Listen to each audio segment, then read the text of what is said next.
నమస్కారం. లక్ష్మి చెప్పే కథలకు స్వాగతం. వీణులతో వీక్షించటానికి సిద్ధం కండి. ప్రియ సఖులు, ఇప్పుడు మనం ప్రముఖ రచయిత్రి శ్రీమతి గరిమెళ్ల సుబ్బలక్ష్మి గారు రచించిన మౌనమే నీ భాష ఓ మోగ మనస ధారావాహిక నుండి 3వ భాగం వినేద్దామండి. వారం రోజుల పాటు రాధని కూతుర్ని కంటికి రెప్పలా చూసుకుంటే అప్పటికి కాస్త ఊపిరిలు వచ్చాయి వాళ్ళకి. మర్నాడు ఇద్దరిని తీసుకుని విజయవాడ వెళ్ళాడు ప్రభాకరం. ఆడబొడుచుకు చీర సారా ఇచ్చి మొగుడు దగ్గరికి పంపింది మీనాక్షి. కానీ వీళ్ళు వెళ్ళేటప్పటికే పతంజలి ఆ ఇల్లు ఖాళీ చేసి వెళ్ళిపోయాడు. చుట్టుపక్కల వాళ్ళెవరితోనూ అతనికి స్నేహం లాంటిది లేదు. అందుకని అతను ఎక్కడికి వెళ్ళాడో వాళ్ళు చెప్పలేకపోయారు. పతంజలి పనిచేసే కాలేజీకి వెళ్ళి కనుక్కున్నాడు ప్రభాకరం. అతను అప్పటికి 3 నెలల క్రితమే ఆ కాలేజీ ఉద్యోగానికి రిజైన్ చేశాడని విని తెల్లబోయాడు. ఊళ్ళో ఉన్న పతంజలి తల్లిదండ్రులకు ఫోన్ చేసి అతను అక్కడికి వచ్చాడేమోనని అడిగాడు. కానీ ప్రభాకరం చెప్పిన విషయం విని వాళ్లే ఆశ్చర్యపోయారు. అతను ఉద్యోగం వదిలిన సంగతి, ఇల్లు ఖాళీ చేసిన సంగతి ఏవీ కూడా వాళ్ళకు తెలియట. ఇంకేమీ చేయలేక చెల్లెల్ని మేనకోడల్ని తీసుకుని వెనక్కి రాజమండ్రి వచ్చేశాడు అతను. ఇంటికి వస్తూనే కుప్పకూలిపోయింది రాధ. ఇంకా తన బతుకేమిటని నెత్తి కొట్టుకుంటూ వెక్కిళ్ళు పెడుతూ ఏడవటం మొదలుపెట్టింది. పాపం పక్కనే ఉన్న 6 ఏళ్ల పిల్ల సరోజ హడలిపోయి బావురుమంది. హాల్లో జరుగుతున్న ఈ దృశ్యాన్ని చిత్రంగా చూస్తూ నిలబడ్డారు ప్రభాకరం పిల్లలిద్దరూ. మీనాక్షి తేరుకుని ముందు పిల్లలిద్దరిని బెడ్రూమ్లోకి పంపించేసి మళ్ళీ పిలిచేదాకా రావద్దని చెప్పింది. సరోజని ఎత్తుకుని లోపలికి తీసుకువెళ్ళి కళ్ళు మొహం చల్లటి నీళ్లతో కడిగి మంచినీళ్ళు తాగించి బెడ్రూమ్లో పిల్లల దగ్గర కూర్చోబెట్టి వచ్చింది. చల్లటి మంచినీళ్లు తెచ్చి కుర్చీలో కూలబడిపోయిన ప్రభాకరానికి అందించి కింద కూర్చున్న రాధ పక్కన కూర్చుని మంచినీళ్ళు తాగించింది. ఇంకేముందో దినా, నా బతుకు బండలైపోయింది. మేము దిక్కులేని పక్షులం అయిపోయాము. ఇంకా నేను అది ఏ నుయ్యో గొయ్యో చూసుకోవలసిందే అంటూ హాలు మధ్యలో కూర్చుని ఏడవసాగింది రాధ. మీనాక్షికి ఎందుకో రాధ అలా ఏడవటం బాగా అనిపించలేదు. అందుకే ధైర్యం చెప్తూ, అదేంటి రాధ అలా అంటావు? నీకు మేము లేమా? అతను ఎక్కడున్నాడో ఆరా తీద్దాము, అలా వదిలేస్తావా ఏంటి అంది. ఎక్కడని వెతుకుతావు? ఆ వెధవ ఉద్యోగం కూడా రిజైన్ చేసిపోయాడు. వాళ్ళ అమ్మ నాన్నలకు కూడా చెప్పలేదు వేధవ అని వేధవ అంటూ తిట్ల వర్షం కురిపించడం మొదలుపెట్టాడు ప్రభాకరం. పోలీస్ రిపోర్ట్ ఇద్దామండి, ఎక్కడున్నా పట్టుకుంటారు వాళ్ళు. కట్టుకున్న పెళ్ళాన్ని పిల్లల్ని వదిలేసి వెళ్తే ఎవరు ఊరుకుంటారు అంది మీనాక్షి. ఇంత బతుకు బతికి ఇక ఆఖరికి పోలీస్ స్టేషన్కి వెళ్తే మన పరువేం కాను విసుక్కున్నాడు ప్రభాకర్. నీ పరువు మర్యాదలకు లోటేమి రాదన్నయ్యా. నేను నా కూతురు ఏ నుయ్యో గొయ్యో చూసుకుంటావులే నిష్ఠూరంగా జవాబిచ్చింది రాధ. ఆహా, అంత అభిమానం ఉన్న దానివి మొగుడిని దారిలో పెట్టుకోలేకపోయావా? ఇలా ఒకళ్ళనొకళ్ళు తిట్టుకుంటూ చావుని ఆహ్వానిస్తున్న ఆ అన్నా చెల్లెళ్ళిద్దరిని చూస్తున్న మీనాక్షికి ఏం చెప్పాలో తెలియలేదు. ముందు నువ్వు లోపలికి పద అంటూ రాధని అక్కడి నుంచి లోపలికి తీసుకుపోయింది. ప్రభాకరానికి ఆవేశం తగ్గి కాస్త చల్లబడ్డాక ముందేం చేద్దామనే ఆలోచనలో పడ్డాడు. తననేమైనా సలహా అడుగుతాడేమో, వాళ్ళకేం పర్వాలేదు మనం ఉన్నాం కదా అని చెప్దామనుకుంది మీనాక్షి. కానీ ప్రభాకర్ ఈ విషయం గురించి బయట బంధువులతో చర్చించాడు, స్నేహితుల్ని సలహాలు అడిగాడు. కానీ భార్యతో ఈ విషయం గురించి అసలు ప్రస్తావించనే లేదు. అందరూ భార్యను అలా హింసించినందుకు పతంజలి మీద గృహహింస కేసు పెట్టమన్నారు. కానీ అతను ఎక్కడున్నాడని కేసు పెడతారు? అతను ఎక్కడున్నాడో కనుక్కోమని పోలీస్ రిపోర్ట్ ఇవ్వమన్నారు. కొంతమంది రాధ జాతకం జ్యోతిష్కులకు చూపించి శాంతులు ఏమైనా చెయ్యాలంటే చేయించమన్నారు. ఇంకొంతమంది ఫలానా బాబా ప్రశ్న చెప్తాడని, రాధ భర్త ఎక్కడున్న అంజనం వేసి కనుక్కుంటాడని చెప్పారు. ప్రభాకరం రాధను వెంట పెట్టుకుని ఆ బాబా దగ్గరికి వెళ్ళాడు. ఆయన అంజనం వేసి పతంజలి దేశాలు దాటిపోయాడని, ఒక 10,000 హుండీలో వేస్తే వెనక్కు రప్పిస్తారని చెప్పాడు.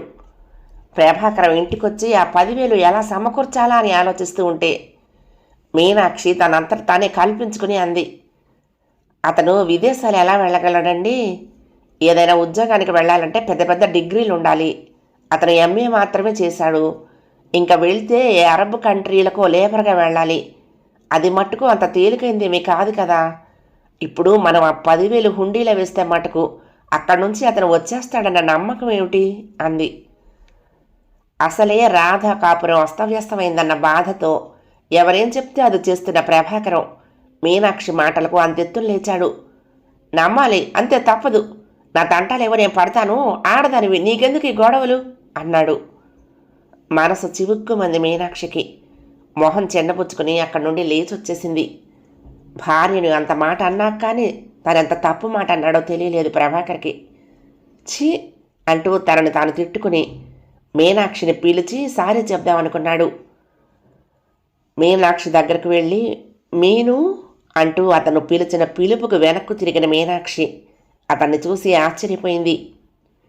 కళ్ళు ఎర్రగా అయిపోయి పిచ్చివాడిలా 2 చేతుల మధ్య తల పట్టుకుని గట్టిగా అటూ ఇటూ తలను తిప్పేస్తున్న అతని దగ్గరకు ఒక్క ఉదిటిని వెళ్ళి అయ్యో ఏమైందండి అంది. పంటి బిగువున దాచుకున్న మగవాడిననే అహం ఒక్కసారిగా పక్కకు తప్పుకుంది అతనికి. ఏం చెయ్యాలి మీను, నాకంతా అయోమయంగా ఉంది. రాధ జీవితం ఏమైపోతుందని అనుకుంటుంటే కడుపులో నుంచి బాధ తన్నుకొచ్చేస్తోంది. ఎవరేం చెబితే అది చేసేయాలనిపిస్తోంది. అలా చెయ్యకపోతే పతంజలి రాడేమోనన్న భయం వేస్తుంది. ఆ బాబా చెప్పినట్లు చేస్తే పతంజలి వస్తాడు కదూ మీను. చిన్నపిల్లాడిలా అడుగుతున్న అతని మాటలు విని నీరు కారిపోయింది మీనాక్షి. ఏమైంది ఇతనికి? ఉద్యోగం చేయటం ఒక్కటే కాదు, సైకాలజిస్టుగా ప్రాక్టీస్ చేస్తూ ఎందరెందరి మనసుల్లోనే ఉన్న భయాలని పటాపంచలు చేసి మామూలు మనుషులు చేసిన భర్త ఇలా ఒక అమాయకపు మనిషిలా బాధపడుతూ ఉంటే చూడలేకపోయింది. అతను ఏదేదో మాట్లాడేస్తున్నాడు. ఇలా చేస్తే పతంజలి వస్తాడు, అలా చేస్తే ఎక్కడున్నాడో తెలుస్తుంది అంటున్నాడు. అతను చెప్పినవన్నీ ఊపిగ్గా వింది మీనాక్షి. లోపల బాధంతా బయటకు కక్కేశాక ప్రభాకరం మనసు తేలికపడింది. అలాగే చేద్దాం, ఏదైనా కొంచెం టైం పడుతుంది కదా, ముందు మీరు పడుకోండి, నిద్ర లేచాక ఆలోచిద్దాం అంటూ అతనికి నచ్చ చెప్పి అప్పటికి ఆ ఉధృతం తగ్గించింది. ఇంత కష్టం వచ్చి మీద పడిందన్న బాధలో నుంచి ప్రభాకరం కాస్త తొందరగానే బయటపడ్డాడు. ఇప్పుడేం చెయ్యాలా అని ఆలోచిస్తున్నాడు. కానీ రాధకు నచ్చ చెప్పటం మటుకు మీనాక్షి వల్ల అస్సలు కావటం లేదు.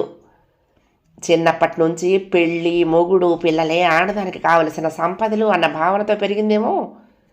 ఇప్పుడు ఆ భర్త తనను పుట్టింటికి పంపించేసి అతను ఆచూకీ తెలియకుండా వెళ్ళిపోవటం ఆమె తట్టుకోలేకపోతుంది. ఇదంతా తన దౌర్భాగ్యం వల్లే అయిందని, తను దురదృష్టవంతురాలని, ప్రస్తుతం శని తనను పట్టుకు పీడిస్తోందని, వాటికి శాంతులు హోమాలు చేస్తే తప్పితే తన భర్త తన దగ్గరకు రాడని పూర్తిగా నమ్ముతోంది ఆ ఇల్లాలు. అందుకే రోజు చన్నీళ్ల స్నానాలు, ఉపవాసాలు, గుడిలో ప్రదక్షిణలు అన్నీ ఎవరేం చెప్తే అది చేస్తోంది.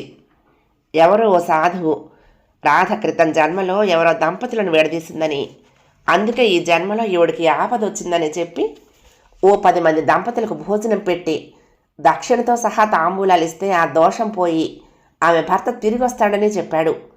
దాంతో 10 మంది దంపతులకు భోజనాలు పెడతారని కూర్చుంది రాధ. ఆమెనేమి అనలేక అలాగే చేసింది మీనాక్షి. పతంజలి వచ్చినా రాకపోయినా ఒక 10 మంది వచ్చి భోజనం చేస్తే పుణ్యమే కదా అనుకుంది. ఇంకొన్నాళ్ళు పోయాక ఇంకేదో శాంతి చేయాలంది.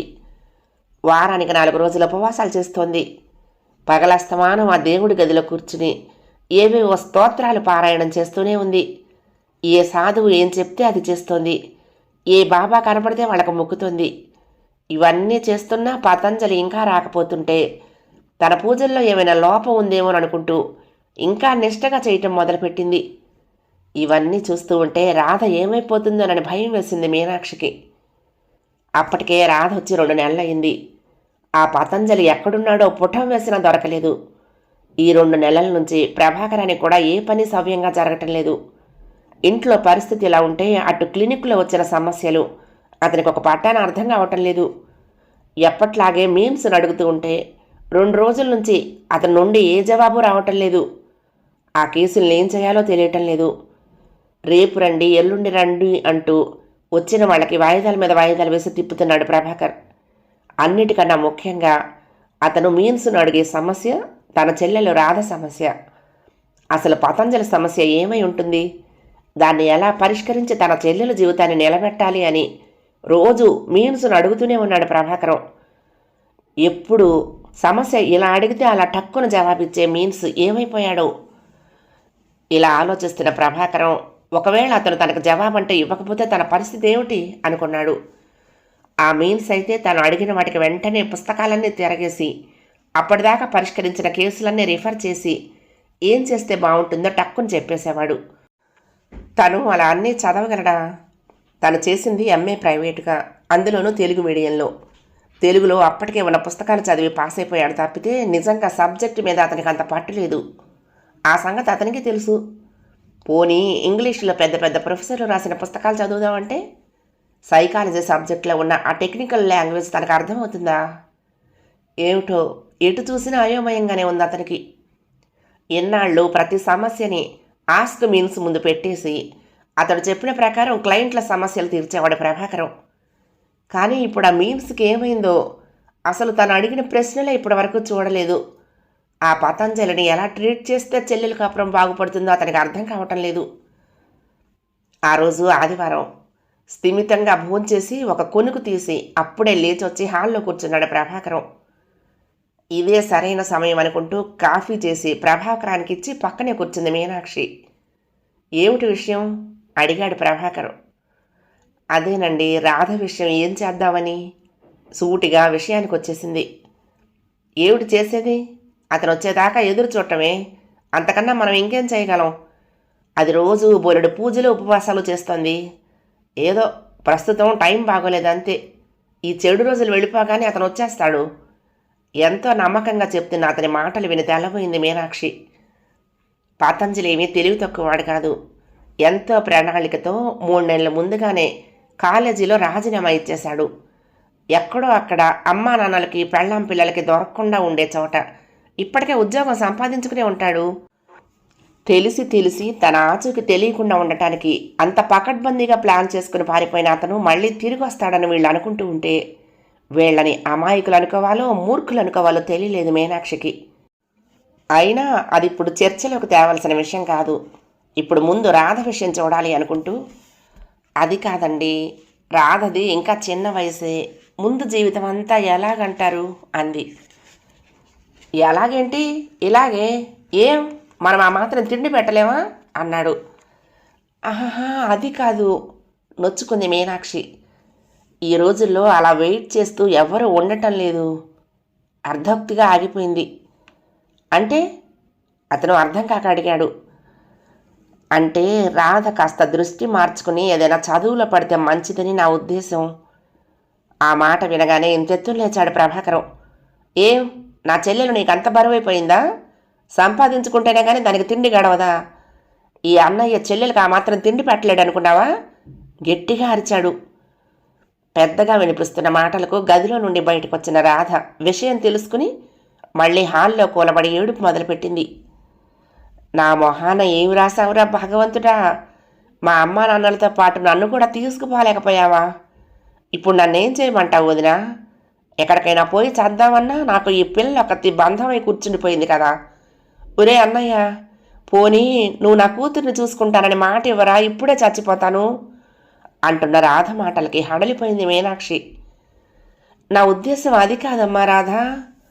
చెప్పబోతున్న మీనాక్షిని మాట్లాడనివ్వలేదు అన్న చెల్లెళ్ళిద్దరూ. ఇంకా వాళ్లతో మాట్లాడే లాభం లేదని అక్కడి నుండి వచ్చేసింది మీనాక్షి. 30 ఏళ్లున్న రాధ ఏదైనా చదువు ధోరణిలో పడితే మంచిదని మీనాక్షి ఉద్దేశం. చదువు వైపు తన బుర్రను డైవర్ట్ చేస్తే కొంచెం ఈ పూజలు శాంతుల ఆలోచనల్లో నుంచి రాధ బయటపడుతుందని ఆమె ఆలోచన. పెళ్ళయి పిల్ల పుట్టిన తర్వాత ఉద్యోగం చేసుకుంటున్న మగవాడు చెప్పా పెట్టకుండా అలా వెళ్ళిపోయాడంటే దాని అర్థం మరింకా రాడనేగా. ఈ విషయం వాళ్ళు అర్థం చేసుకోరేం. మంత్రాలకు చింతకాయలా రాలుతాయా? ప్రదక్షిణలు చేస్తే అతను తిరిగి వస్తాడా? మొన్నటికి మొన్న గుళ్ళో పొర్లు దండాలు పెట్టొచ్చాక రాధను చూసిన మీనాక్షికి కడుపులో నుంచి దుఃఖం తన్నుకొచ్చింది. నాకొద్దు మొర్రో అంటున్న వాడి కోసం ఎందుకమ్మా శరీరాన్ని మనసును ఇంత హింస పెట్టుకోవటం? మొగుడు వదిలేస్తే ఇంక జీవితమే లేదా? ఎప్పటికి అర్థమవుతుంది ఈ అన్నా చెల్లెళ్ళకి? రాధని ఏదైనా కోర్సు చేయించి చిన్నదో పెద్దదో ఏదైనా ఉద్యోగంలో పెడితే తప్ప ఆ పిల్లకు సుఖం ఉండదని స్పష్టంగా తెలుస్తోంది మీనాక్షికి. తనని మొగుడు వదిలేశాడని బాధపడుతూ ఇలా గుళ్ళు గోపురాలు తిరిగే బదులు అలా బయటకు వెళ్ళి ఏదైనా పనికొచ్చే చదువుకుంటే మంచిది కదా. నలుగురితో తిరిగినప్పుడు 4 విషయాలు తెలుస్తాయి కదా. రాధ లాంటి వాళ్ళు, మొగుడు అత్తమామల చేత అంతకన్నా బాధలు పడిన వాళ్ళు కూడా మన చుట్టూ చాలామంది ఉన్నారని, తనొక్కతే కాదని, తనను చూసి నవ్వటం తప్ప జనాలకు మరొక పని లేదనుకోవటం ఒట్టి భ్రమేనని రాధకు తెలియాలి. అలా తెలియాలంటే రాధ బయటికి వెళ్ళాలి. అలా బయట ప్రపంచంలో జరుగుతున్న విషయాలు తెలియక రాధ తన జీవితాన్ని పాడు చేసుకుంటోందని మీనాక్షి బాధ. ఈ అన్నా చెల్లెళ్లకు ఎలా చెప్పాలా అనుకుంటున్న మీనాక్షికి ఆ రోజు అనుకోకుండా ఓ అవకాశం వచ్చింది. పొద్దున్న గుడికెళ్ళొచ్చిన రాధ మధ్యాహ్నం ఆ గుళ్ళోకే ఎవరో స్వాములారు వస్తున్నారంటే కూతురు సరోజను కూడా తీసుకుని వెళ్ళింది. రాధ ఇంట్లోనే ఉంటుంది కనుక ఈ మధ్య మీనాక్షి అసలు కంప్యూటర్ వైపే వెళ్ళటం లేదు. అందులోనూ రాధ బాధ చూస్తూ ఉంటే ఆమె పక్కన కూర్చుని ఏమైనా చెయ్యాలని తాపత్రయపడుతూ మిగిలిన విషయాల జోలికే వెళ్ళలేదు మీనాక్షి. ఇప్పుడు ఇంట్లో ఎవరూ లేరు. అందుకే 2 నెలల నుంచి ముట్టుకొని కంప్యూటర్ని ఆ రోజు మళ్ళీ తీసింది. మామూలుగా తన మెయిల్ అకౌంట్ చూసుకుంటూ ఉంటే ప్రభాకరం దగ్గర నుంచి ఎన్ని మెయిల్స్ వచ్చాయో చూసి ఆశ్చర్యపోయింది. అందులో ఎక్కువగా ఉన్నవి రాధ గురించి, పతంజలి గురించి. వాటిలో ఎంతసేపు పతంజలిని మామూలు మనిషిని చేయాలంటే ఏం చేయాలి అని అడుగుతున్నాడే తప్ప రాధ భవిష్యత్తు గురించి అసలు ప్రసక్తే లేదు. వాటన్నింటికీ మీనాక్షి గుడి నుండి రాధ వచ్చే లోపలే గబగబా జవాబులు ఇచ్చేసింది. ఆ రోజు రాత్రి కంప్యూటర్ ముందు కూర్చున్న ప్రభాకరం చాలాసేపటి వరకు అక్కడే ఉండిపోయాడు. ఏం ఆలోచించుకున్నాడో కానీ మర్నాడు పొద్దున్న రాధను పిలిచి దగ్గర కూర్చోబెట్టుకుని నెమ్మదిగా చెప్పాడు. అమ్మా రాధ, నీకు నీ కూతురికి నేనున్నాను. పతంజలి ఎప్పుడూ అప్పుడు వస్తాడు. మరి అతను వచ్చేటప్పటికీ నువ్వు ఇలా పిచ్చిదానిలా చిక్కి శల్యమైపోయి కనపడితే ఎలా చెప్పు? అందుకని ఇవాటి నుంచి నువ్వు వారానికి ఒక్కసారే ఏ శనివారమో ఉపవాసం ఉండు. గుడి చుట్టూ పొర్లు దండాలు అక్కర్లేదు. అసలు ఆడవాళ్ళు అలా పొర్లు దండాలు పెట్టకూడదుట. మొన్న శాస్త్రి గారు చెప్తున్నారు.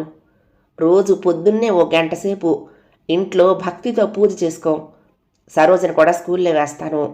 దాన్ని స్కూల్ సంగతులు అవి చూసుకో అన్న అన్నగారి మాటలకు ససేమరే ఒప్పుకోలేదు రాధ. నా దైవం దూరం అయ్యాక నాకు తిండి ఎలా సహిస్తుంది అనుకున్నావన్నయ్య? పొర్లు దండాలు పెట్టకూడదని శాస్త్రి గారు చెప్పారు కనుక ఆ పని చెయ్యను. కానీ ప్రదక్షిణలు మటుకు మానను. ప్రస్తుతం నాకు రోజులు బాగాలేవన్నయ్యా.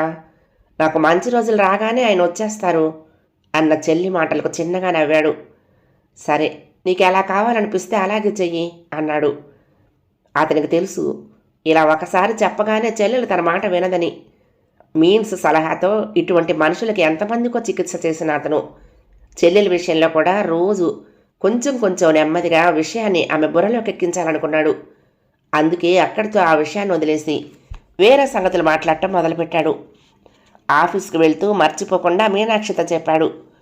మీను పక్క వీధిలో ఏదో కంప్యూటర్ ఇన్స్టిట్యూట్ పెట్టారన్నావుగా, అదేమిటో ఏం చెప్తారో కొంచెం డీటెయిల్స్ కనుక్కుంటావా? నాకు ఆఫీస్కు టైం అయిపోయింది అన్నాడు. ఎందుకు? ఎవరికి? ఆశ్చర్యంగా అడిగింది మీనాక్షి. మన రాధ కోసమే. చాలా రోజుల తర్వాత నిన్న మీన్స్ మెయిల్ చేశాడు. అతనే చెప్పాడు. కావాలని వెళ్ళిపోయిన అతనికి ఏం చికిత్స చేస్తావు? ముందు అతని కోసం పిచ్చిదానిలా అయిపోతున్న రాధ సంగతి చూసుకో అన్నాడు. అందుకే ఓసారి కనుక్కుంటావని అంటూ నసుగుతూ చెప్పి వెళ్ళిపోయాడు ఆఫీస్కి. అందుకేనేమో శంఖంలో పోస్తే కానీ తీర్థం కాదంటారు అనుకుంది మీనాక్షి. మీనాక్షి అభిమానం ఆప్యాయతలతోనూ ప్రభాకర్ ప్రేమ సలహాలతోనూ రాధ నెమ్మదిగా మామూలు ధోరణిలో పడింది. సరోజని ప్రభాకర్ పిల్లలు చదువుతున్న స్కూల్లోనే చేర్చారు. రాధ పక్క వీధిలో ఉన్న కోచింగ్ సెంటర్లో కంప్యూటర్ కోర్సులో చేరింది. కోర్సు మాట ఎలా ఉన్నా ముందు రాధకి మనసులో తన మీద తనకు నమ్మకం లాంటిది ఏర్పడింది. రోజులు గడుస్తున్నాయి. రోజుకి ప్రతి వారి జీవితం వేగం పుంజుకుంటోంది. ఇది వరకటి సందు చివర కిరాణా కొట్టు ఇప్పుడు కనిపించడం లేదు.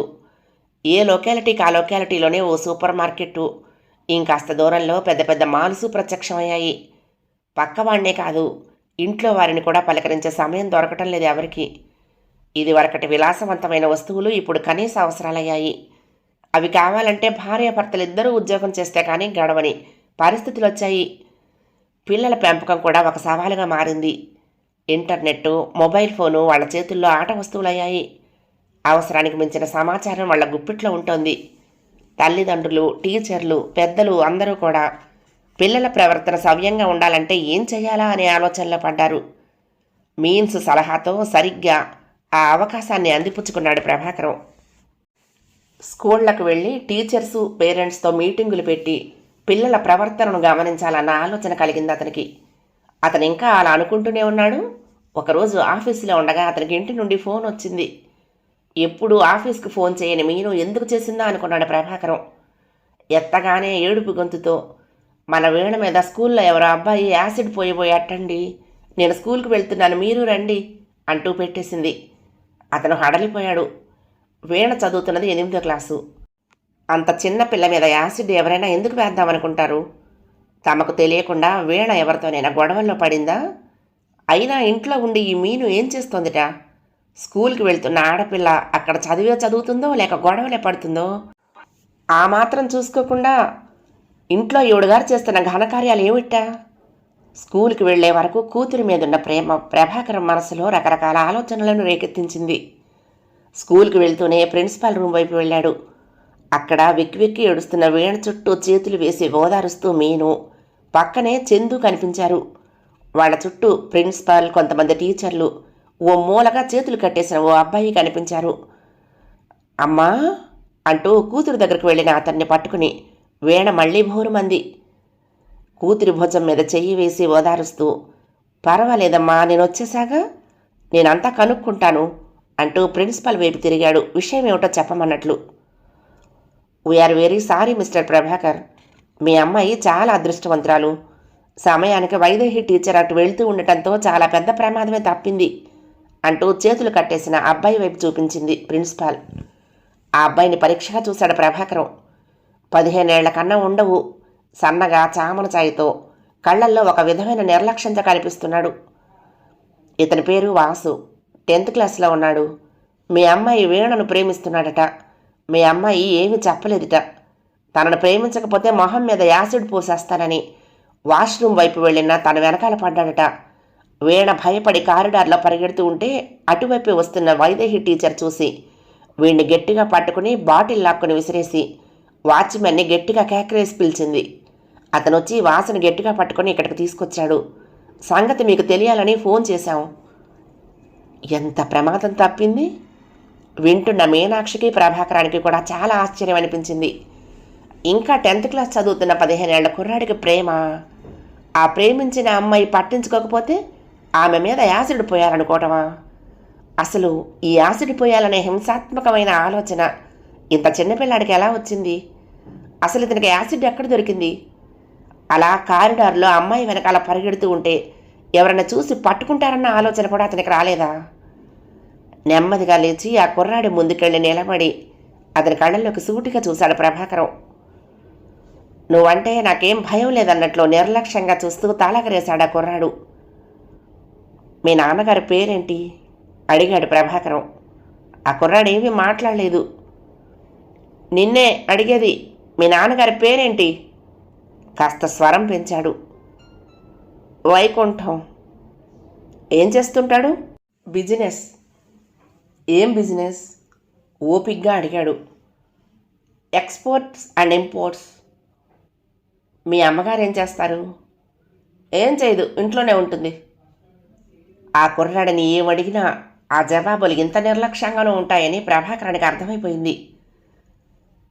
ప్రిన్సిపాల్ వైపు తిరిగి వాళ్ళ పేరెంట్స్కి ఫోన్ చేశారా అని అడిగాడు. చేశామండి, ఆయన బిజినెస్ పని మీద పక్కూరికి వెళ్ళాట. ఊళ్ళోకి వచ్చేసరికి సాయంత్రం అయిపోతుందిట, రేపొచ్చి కలుస్తానన్నాడు చెప్పింది ప్రిన్సిపాల్. మరి వాళ్ళ అమ్మగారు? ఆవిడికి ఒంట్లో బాగోలేదుట. రేపు వాళ్ళ నాన్న వస్తారు కదా, ఏమైనా ఉంటే ఆయనతో చెప్పండి అని ఫోన్ పెట్టేశారు. సొంత కొడుకు చదువుతున్న స్కూల్ నుండి అర్జెంటుగా రమ్మని ఫోన్ వస్తే మర్నాడు వస్తానన్న ఆ తండ్రి చూసుకుంటాడులే అనుకుంటూ తన బాధ్యతను గుర్తించని ఆ తల్లి గురించి ఆలోచిస్తూ ఉంటే ప్రభాకరానికి అర్థమైపోయింది, ఆ తల్లిదండ్రుల పెంపకంలో పెరుగుతున్న ఈ కుర్రాడు రేపు సమాజానికి చీడ పురుగవుతాడని. ఒక్కసారిగా ప్రభాకరం ఒళ్ళు జలతరించింది. వాళ్ళ నాన్నగారిని ఒకసారి వచ్చి నన్ను కలవమని చెప్పండి అంటూ ప్రిన్సిపల్ దగ్గర సెలవు తీసుకున్నారు ప్రభాకరం దంపతులు, పిల్లలు. ఆవిడ 1కి 10 సార్లు వీళ్లకు క్షమాపణలు చెప్పుకుంది. వీణ గురించి స్కూల్లో మరింత జాగ్రత్తగా ఉంటారని వాగ్దానం చేసింది. ఇంటికొచ్చాక మీనాక్షి, ప్రభాకరం వీణను దగ్గర కూర్చోబెట్టుకుని వివరాలన్నీ మరొకసారి చెప్పించుకున్నారు. అప్పటికి 1 నెల రోజుల నుంచి ఆ వాసు తనను వేధిస్తున్నా కూడా వీణ ఇంట్లో ఎందుకు చెప్పలేదని అడిగారు. అమ్మకి వంట ఇల్లు తప్పితే ఏమీ తెలియవు నాన్న, స్కూల్కి వచ్చి అసహ్యంగా గొడవ ఏమైనా చేస్తుందేమోనని చెప్పలేదు అంది వీణ. కూతురికి తన మీద అలాంటి అభిప్రాయం ఉన్నట్లు ఇప్పటిదాకా తెలియని మీనాక్షి ఒక్కసారి తెల్లబోయింది. అంతలోనే తనను తానే సంభాళించుకుంది. నిజమే కదా, వీణ ఇంట్లో తెల్లారు లేచింది మొదలు తనను ఎలా చూస్తుంది? వంట చేసుకుంటూ ఇల్లు చక్కదిద్దుకుంటూనే చూసింది. ఇల్లంతా తండ్రి మాట మీద నడుస్తోందని, తండ్రి చెయ్యమన్న పనే తల్లి చేస్తోందని, కాదన్నది మానేస్తుందని చూస్తూ పెరిగింది. మరి అలా పెరిగిన పిల్లకి తల్లిలో అంతర్గతంగా ఉన్న విజ్ఞానం ఎలా తెలుస్తుంది? పోనీ అమ్మకు చెప్పకపోతే సరే, నాకైనా చెప్పచ్చు కదమ్మా అన్నాడు ప్రభాకరం. నీకు చెప్పటానికి భయం వేసింది నాన్న అంది వీణ అమాయకంగా. కదిలిపోయాడు ప్రభాకరం. ఊళ్ళో వాళ్ళందరికీ పిల్లలతో స్నేహితుల్లా ఉండాలని చెప్పే తానే ఇంట్లో తన కూతురికి తనంటే భయపడేలా ఉన్నాడా? ఒక్కసారి ఆలోచించుకున్నాడు. నిజమే కదా, ఏనాడు తను వాళ్లతో కలిసి కూర్చుని కబుర్లు చెప్పాడని? సాయంత్రం దాకా ఆఫీసు, సాయంత్రం క్లినిక్ నుండి తన ఇంటికి వచ్చేసరికి పిల్లలు నిద్రకు పడేవారు. ఇంకా వారానికి వచ్చే ఒక్క ఆదివారంలోనే వారంలో చెయ్యలేని పనులన్నీ పెట్టుకునేవారు. ఇంకా తనంటే పిల్లలకు భయం కాక ఏముంటుంది? నేను మీ ప్రిన్సిపాల్తో మాట్లాడి మళ్ళీ ఈ సమస్య రాకుండా చూస్తానమ్మా. ఇక నుండి నువ్వు కూడా స్కూల్లో ఏది జరిగినా నాకు అమ్మకి చెప్తూ ఉండాలి, తెలిసిందా? పిల్లలిద్దరిని సముదాయించి వాళ్ళు పడుకున్నాక మీనాక్షి ప్రభాకరాన్ని అడిగింది. ఏం చేద్దామండి ఇప్పుడు? అదే నాకు అర్థం కావటం లేదు. అంత చిన్న కుర్రాడికి ప్రేమ ఏమిటి? కుదరకపోతే యాసిడ్ పోస్తారనటం ఏంటి? అయినా వాడికి ఆ యాసిడ్ ఎక్కడ దొరికిందంటావు అన్నాడు ప్రభాకరం. అది కాదండి ఇప్పుడు మనకు కావాల్సింది. ఈరోజు వీడు చేశాడు, రేపు ఇంకోటి చేస్తాడు. ఆ పిల్లలు అలా చేయకుండా చూడాలి కదా. దానికి మనమేం చేయగలం? నేను వాళ్ళ అమ్మ నాన్న చూసుకోవాలి. పోనీ మన వీణను ఈ కో ఎడ్యుకేషన్ స్కూల్ మార్చేసి ఈ గర్ల్స్ స్కూల్లోనైనా వేద్దామా అన్నాడు. అయ్యో, ఇది చాలా మంచి స్కూల్ అండి, మంచి టీచర్లు ఉన్నారు. ఎంత మంచి టీచర్లుండి ఏం లాభం? మీను చూడు, స్కూల్ నుంచి కొడుకు గురించి కంప్లైంట్ ఇచ్చిన రేపు వస్తాము ఎల్లుండి వస్తాము అంటున్నారు వాళ్ళ అమ్మ నాన్నలు. ఈ కుర్రాడు ఏమైపోతున్నాడో వాళ్ళకే పట్టలేదు, ఇంకా మనమేం చేస్తాం అన్నాడు. మీనాక్షి ఆలోచించింది. మనం అంటే ప్రభాకరం ముందుకు వెళ్ళడు, అందుకే భారమంతా అతని మీదే పెడుతున్నట్లు. ఏమండి, మీరు ఇంతమంది మనసులని బాగు చేస్తున్నారు, అలాంటి చిన్న కుర్రాళ్ళ మనసులు బాగు చేయలేరు అని అడిగింది. భార్యకు తన మీద ఉన్న నమ్మకానికి కాస్తంత గర్వం అనిపించింది అతనికి. చూద్దాం, ఏమైనా చేయగలమేమో. వాళ్ళ పేరెంట్స్తో మాట్లాడితే కానీ ఈ కుర్రాడు ఎందుకు ఇలా ప్రవర్తిస్తున్నాడో అర్థం కాదు. రేపు వస్తామన్నారుగా, ఏదైనా చూద్దాంలే అన్నాడు. అలా అని ఊరుకోకుండా ఆ రాత్రి మీన్స్ ముందు ఈ సమస్య పెట్టి ఎలా ముందుకు వెళ్లాలో చెప్పమన్నాడు. మర్నాడు స్కూల్లో ఆ వాసు తండ్రిని కలిశాడు. తల్లి రాలేదు. ఏంటండి మా వాడు చేసిన గొడవ? వస్తూనే అధికారికంగా అడిగాడు తండ్రి వైకుంఠం. పొడుగ్గా మోటుగా ఉన్న వైకుంఠం నాగరికం లేకుండా అలా అడుగుతూ ఉంటేనే అర్థమైపోయింది ప్రభాకరానికి ఈ వాసు ఎందుకు ఇలా తయారయ్యాడు. మీ అబ్బాయి ప్రేమించమంటూ ఒక అమ్మాయి వెంట పడుతున్నాడు, కాదంటే యాసిడ్ పోస్తానంటూ యాసిడ్ బాటిల్తో వెనకాల పడ్డాడు. ఇంత చిన్న వయసులో ఇలా ప్రేమంటూ అమ్మాయిల వెనకాల పడటం ఏంటి? కాదంటే యాసిడ్ పోస్తాననటం ఏంటి? అసలు ఈ వయసులో చదువు మీద దృష్టి పెట్టాలి కానీ ఇలా ప్రేమలంటూ హింసకు దిగటం ఏమైనా బాగుందా? ప్రిన్సిపాల్ అడిగిన ప్రశ్నకు చిన్నపిల్లాడు, వాడికి ఏం తెలుసండి? పొద్దున లేవగానే స్కూల్కే కదా వస్తాడు, ఏది నేర్చుకున్నా ఇక్కడే మీ దగ్గరే నేర్చుకుంటాడు. మీరు చెప్పే చదువులు అంత గొప్పగా ఉన్నాయన్నమాట. ఏదో పెద్ద పేరున్న స్కూల్ అని బోలెడు డబ్బులు కట్టి జాయిన్ చేశాను. ఆ ఫీజులు కట్టడానికి రాత్రనక పగలనక పని చేయాల్సి వస్తుంది. ఇక వాడిని నేనెక్కడ చూడగలను? ఇక్కడే ఎక్కడో నేర్చుకుని ఉంటాడా అన్నీ? బాధ్యతారహితంగా చెప్తున్న అతని మాటలు వింటుంటే ప్రభాకరానికి విసుగనిపించింది. పోనీ వాళ్ళ అమ్మగారైనా పిల్లాడేం చేస్తున్నాడో చూసుకోవచ్చు కదండి అంది ప్రిన్సిపాల్. ఆమె ప్రశ్నకు అతను గొల్లున నవ్వాడు. స్కూల్ విషయాలన్నీ ఇంట్లో కూర్చుని ఆడవాళ్ళకి ఏం తెలుస్తాయండి? పొద్దస్తమానం టీవీలో సీరియళ్లే చూస్తారా, పిల్లాడినే చూస్తారా అంటూ మళ్ళీ గొల్లుమని నవ్వాడు అతను. అతను చెప్పిన సమాధానానికి వింటున్న వాళ్ళందరూ తెల్లబోయారు. ప్రభాకరం కల్పించుకున్నాడు. చూడండి, మీరు మీ భార్య మీ అబ్బాయిని తీసుకుని సాయంత్రం మా క్లినిక్కు రండి. పిల్లాడి గురించి ఏం చూడాలో ఎలా చూడాలో చెప్తాను అన్నాడు. ఈయనెవరు అడిగాడు వైకుంఠం. ఈయన ఈ ఊళ్ళోనే పెద్ద పేరున్న సైకియాట్రిస్ట్. మీ అబ్బాయిని ఎలా బాగు చేసుకోవాలో చెబుతారు అంది ప్రిన్సిపాల్. మా అబ్బాయికి రోగం ఏమీ లేదే.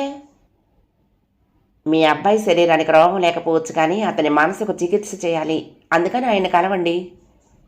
ఏంటి, నా కొడుకు ఏమైనా పిచ్చోడు అనుకుంటున్నారా? గట్టిగా అరిచాడు ప్రభాకరం. ప్రభాకరం నవ్వాడు. అతనికి ఇది అలవాటే. సైకియాట్రిస్ట్ అనగానే పిచ్చివాళ్లే వెళ్తారన్న భావన చాలామందిలో ఇంకా పోలేదు. చూడండి, మీరు నా దగ్గరికి రానక్కర్లేదు. మీ బిజినెస్ పనులు మానక్కర్లేదు. మీ ఆవిడ సీరియళ్ళు చూడటం కూడా మానక్కర్లేదు. అలాగే జరగనివ్వండి. ఇవాళ మీ అబ్బాయి యాసిడ్ బాటిల్ పట్టుకున్నాడు. రేపొద్దున్న కత్తి పట్టుకుని ఎవరి మీదకో వెళ్తాడు. ఎల్లుండి ఏ రివాల్వరో ఉపయోగిస్తాడు. ఈ లోపల మీ వాడిని పోలీసులు పట్టుకోకుండా చూసుకోండి.